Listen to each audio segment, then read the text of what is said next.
These are the fastest deck boards I've ever installed because they don't require any fasteners. If you want to learn how I did it, along with how I built a pergola in just 2 days, keep on watching. Let's get started.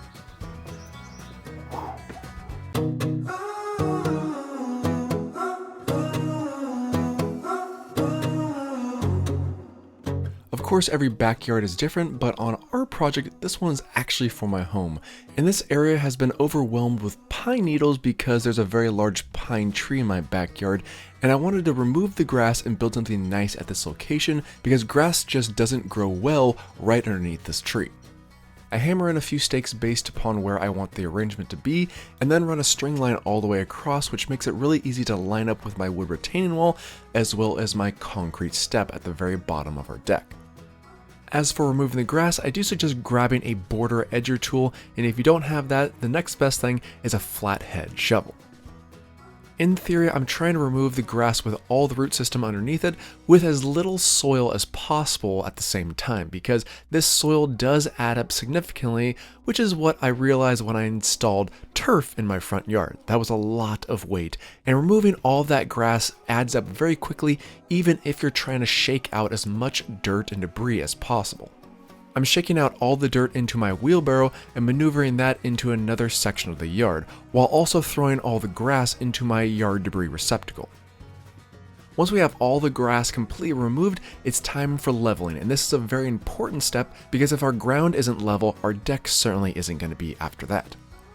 By taking a straight 2x4 and my level, I'm quickly able to determine where level really is on this entire yard, but also able to maneuver our soil around as needed. If there's high spots, I take those down, but if there's low spots, I fill those up. Luckily for me, I have my diligent inspector, Kona, always adding a helping hand, or at least making sure I'm doing things correctly. I go over the entire yard in both directions, just making sure we have a nice consistent level grade all the way across our soil. After I've completely leveled out all of our soil, if it's a hot day, I do suggest grabbing a hose and watering down your soil first before compacting. It does become quite difficult to compact soil properly if it's too dry because it just becomes dusty and harder to compact. This isn't a very large area, so I just grabbed my hand tamper and started tamping away our soil. If you have a larger area, I do suggest grabbing or renting a plate compactor to go over this entire area, which definitely speeds up the process of compacting soil properly. I go over this soil 4 times with our hand tamper in 2 different directions. This ground doesn't have to be absolutely perfectly level, but doing your due diligence up front will definitely pay dividends in the end once it comes time to install our deck.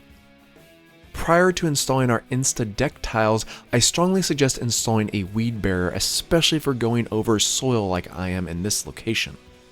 This is a woven weed fabric, which means it's very durable, but it also allows moisture to get through easily.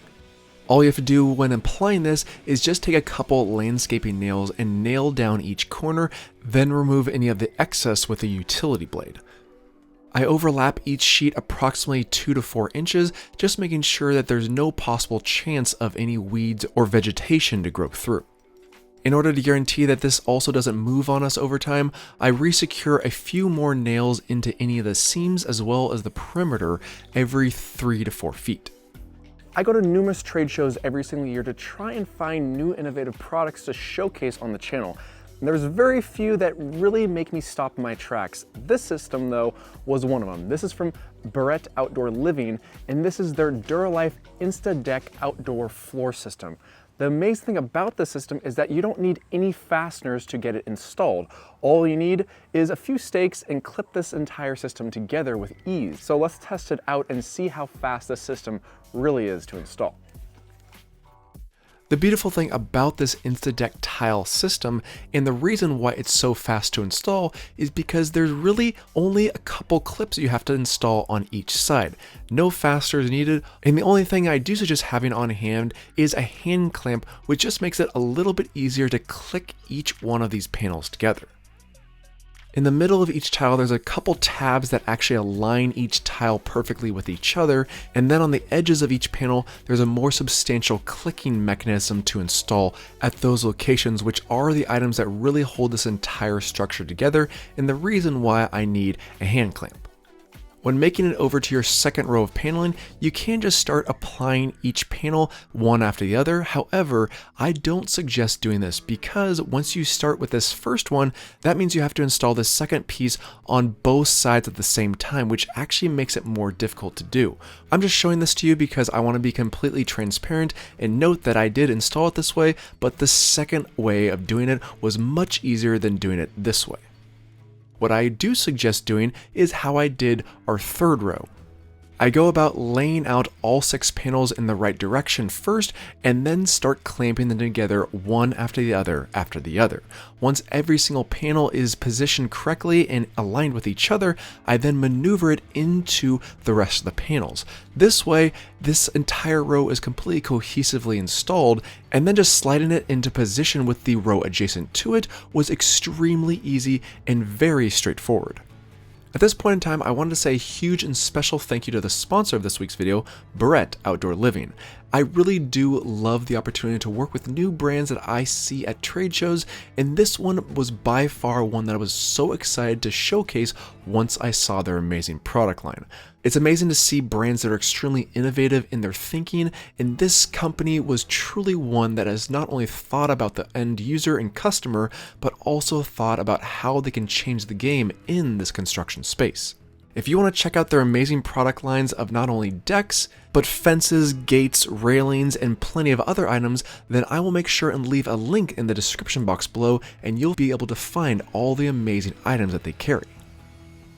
For most deck projects, you're most likely going to have a perfectly square or rectangular pattern within your patio, but on this project, I did want to actually have a nice transition between this patio and the adjacent concrete landing pad for my deck stairs. In order to accommodate this, I did need to cut a few pieces to the appropriate size and make sure that these panels are still able to click into themselves in the correct direction. A little bit tricky, especially on smaller sections, but I was able to accommodate it all the way down this walkway.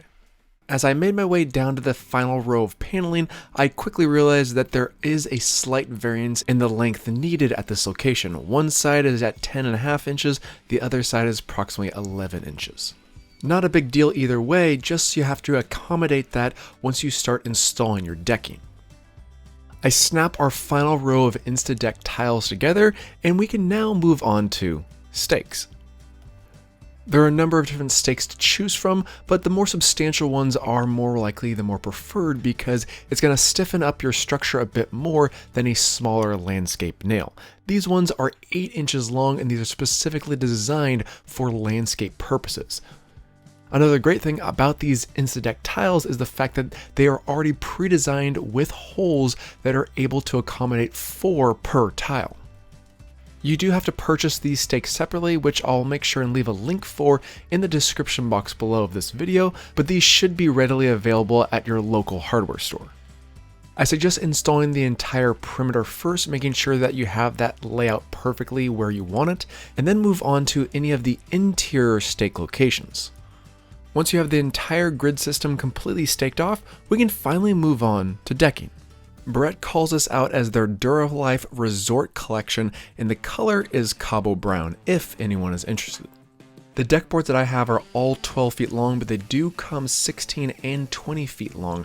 I didn't actually think I was going to do this specific section, which is why I'm having to cut a few of these down to the appropriate size, which is why I am going to have a seam at the walkway location.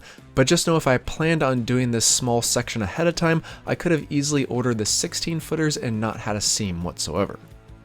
With all the boards that are right next to our walkway, I marked the length of the board first and then cut them away from where it's going to be actually placed. That's because I don't want to cut into our InstaDeck tiles and potentially damage the structurability of our step clip fastening system. And this is the key element of why this deck is so quick to install, because of the step clip system. It's built into the InstaDeck tiles, and these boards are specifically designed to have a groove built in so it can accommodate this step clip system. By simply pushing down on it, stepping on it, or maybe just taking a large mallet to it, you are easily able to install each deck quickly and easily. And I can personally attest to how long it takes to install a deck with fasteners because I just did it with over 1,000 fasteners for a simple 20-foot by 14-foot deck. This deck is approximately 12 feet by 12 feet and it was a breeze to install. There were a couple areas where I just found it easier to install with a large mallet, but the vast majority of these boards were easily installed with a simple stomp of the foot or by simply standing on it and using my body weight. I'd also like to note that these deck boards come with a cool track which ensures superior heat and slip resistance, and it's also made in the USA and has a 25-year limited warranty.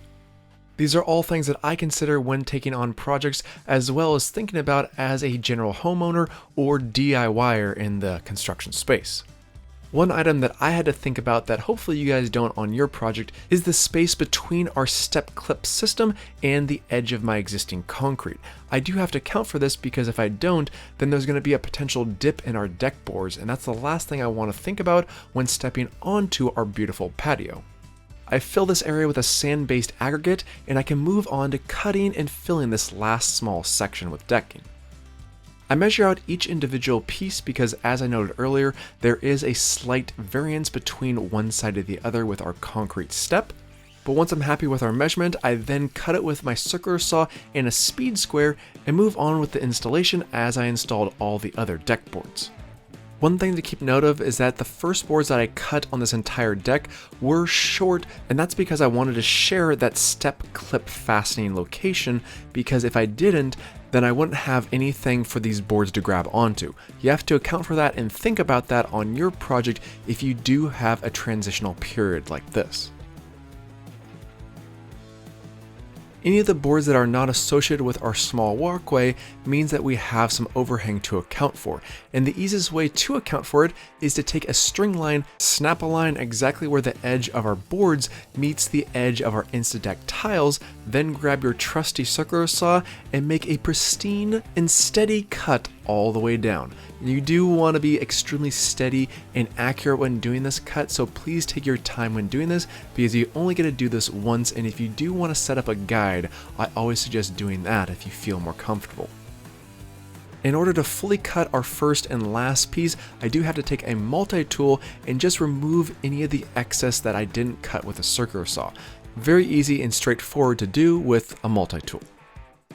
Our deck comes with two other items. This is a trim plate and this is a deck board end clip. Now the end clip is really nice because you place it right in between your deck boards, and the clip makes sure that this transition between board to board to board stays consistent for years to come. This, however, is a trim plate, and you would normally place this if this was placed right on top of a concrete slab or even your grass. But because we're recessing it underneath our grass, we don't have to worry about it, and we don't have to worry about any unsightly edges over time. So let's get these installed, and then we're done with the deck. These edge clips are really easy and straightforward to install. Just make sure you install each one in between a set of deck boards. Once those are installed, I then refill some soil and place some of the salvaged grass that I did salvage before I removed all the rest. It might look a little rough at first, but as it grows in naturally, it's going to have a perfect transition for years to come. And with the grass in, we are completely done with our decking. But Brett felt that this beautiful patio space needed a statement piece, and that's where their pergola system fit in quite nicely. This entire system comes with an aluminum channel system that is also powder coated black. It's extremely nice and so easy to install. I personally was able to install this while filming in just a couple of hours. Very DIY friendly, and the vast majority you can assemble by yourself.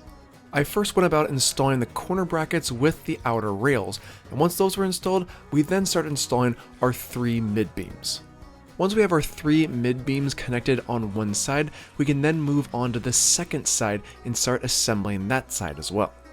This side is a bit trickier because we not only have 2 outer rails, but we also have 3 mid beams that have to be connected in the same side. Alignment wasn't too difficult, but it just might take a moment to fit in nicely. There's only one type of fastener for this entire system, and once that side's fully installed, we can then move on to the paneling that goes above. The paneling is not only gorgeous, but it's extremely easy to install as well, because all we have to do for fastening purposes is use these cam locks, fit them into our mid beams, and then swivel the top portion of the cam lock in one direction. That's it as far as fastening and holding it in place. For added support, there are center braces that go at this location, which I did find actually are easier to install if our decorative screens are not installed prior to installing. But once all those were in, I could then proceed to installing the rest of our decorative screens on the ceiling. There are a couple different decorative screen styles to choose from, but I personally like this style the best, and these panels may not be metal, but they feel extremely durable, and I feel rest assured that they'll last for years to come. When it came time to install the legs, I called up my dad and we were able to lift one side of the pergola up, insert two of the legs, and fasten them down accordingly. Once those two legs were fully secured, we then lifted the second side up and positioned the other two legs in our corner brackets. This entire system is surprisingly light and very structurally sound. Just make sure that you're lifting properly with your legs. Once we had the final two legs fully attached, we can move this entire unit into position. And when I say light, we can literally lift this entire thing, the two of us, while standing on ladders. Pretty impressive. One option that's sold separately within this system is decorative side panels. Now you don't obviously have to have these, but I felt that a side panel really provided a nice ambiance and option for us, especially with the fact that this is just going right up against my retaining wall, and there's no real need to have this side completely open and visible. The decorative side screen comes with a few different channels. There's a U channel and there's two of those. There's also an H channel as well as two center H channels. We go about installing one of the U channels facing upward first, then slide our decorative panels right into the U channel. Once we have two panels in place, we can then insert our vertical H channel that connects the two, then our horizontal H channel goes right on top. We screw in the H channel just as we did our U channel, then we can slide our panels right on top of that, and finally fully fasten down this entire system with a top mounted U channel.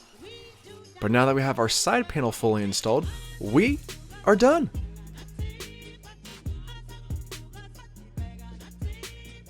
I truly love how this entire backyard oasis turned out. From the pergola to the recessed deck board patio, it flows seamlessly from my deck steps. And that's exactly what I wanted. And no, I have not actually fastened this pergola down to the deck because we might maneuver it one way or the other. And no, I am not worried about blowing away because we don't live in hurricane country. Apparently from past comments and past videos, other people are very worried about things like this blowing away. Luckily, I'm in the Pacific Northwest and we don't get strong wind. Just know it will be bolted down with a few screws at a certain points once we finalize exactly where we want it. Most likely it's going to stay in this exact spot, but no matter where we move it, it's still one truly beautiful, sexy beast of a space. Oh yeah,